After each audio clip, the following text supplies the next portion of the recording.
po! Welcome to my YouTube channel. This is my third video uploaded in YouTube. I'm teacher Yvannia, a public school teacher from NCR handling kindergarten pupils.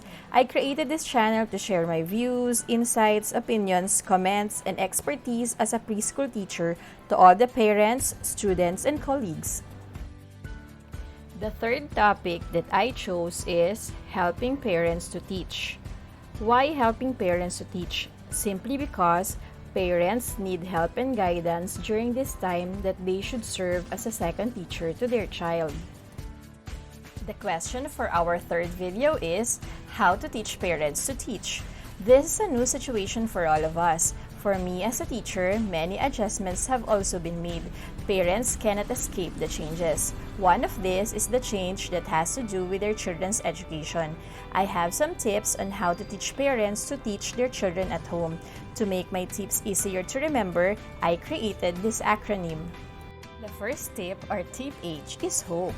Let's start with the idea of teaching our children as a positive activity and not a stressful job. Everything you do that's filled with annoyance and complaints will not produce good results. Teachers are still the most responsible for teaching your child. Teachers only ask for our help because we cannot do all the teachings because of our current situation. Let us embrace the change with confidence that education of our children will continue to improve and prosper if we fully trust and cooperate with teachers and school. The second tip, or tip O, is order. In the classroom, there's only one teacher, so that the student's attention is focused only to one person who's teaching.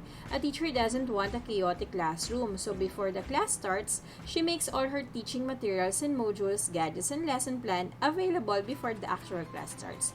You can also do this at home. If two family members are at home, it is best to take turns teaching the child.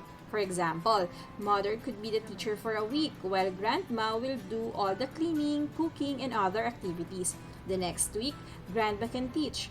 Just make sure that the family members talk about the child's activity, what he or she needs to learn, and what his or her changes are. You can consult with his or her teacher for questions and other information about teaching at all times. The family members must be aware of the schedule the child has to follow.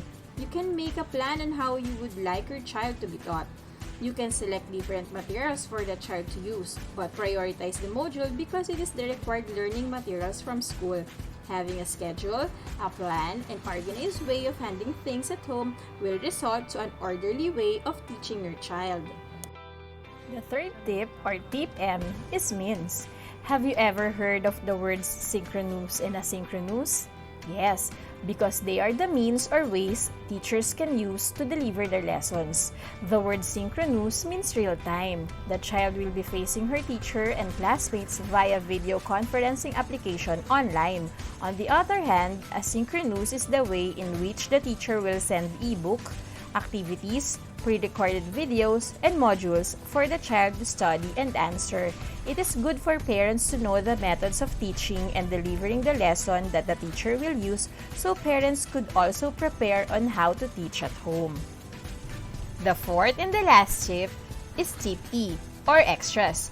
I have many peer educators who have long been teaching and trained in the work, and sometimes I can still hear them say, "Hi, ang hirap talaga magturo." Actually, it's really difficult. That's why we need extra strength. Because it can be tiring to teach, especially to moms who do all the household duties and still have to teach their children at home. You need to take care of yourself. Your family needs you. You also need to provide extra time. This time, the teacher doesn't need to tell you how your child performs, acts, and behave in class because you will know it on your own. For obvious reason, there is no classroom. Your home is where the classroom is. Now you will know where your child is and how well she's doing, where is she struggling, and what she can do best. In the parts of the lesson where she shows weakness, it is better to acknowledge those weaknesses and do something about it. Make extra time for your child to cope up and improve with the difficulty. The third extras you need is extra patience. Besides academics, you will also find out your child's learning style. They are different. Some children don't want to be taught because they feel they know it all. Some are sensitive. They just go crying if they don't want to study. And there are the active ones who prefers playing before studying. It's up to you how to handle it. No one knows your child the best except you. Lastly, you need the extra prayer. Ask God to give all those extras to make teaching at home successful. That's the end of my third video. Thanks for watching. I hope you learned something from me today. I'll see you all on my next video. Bye! Please don't forget to like, share, and subscribe.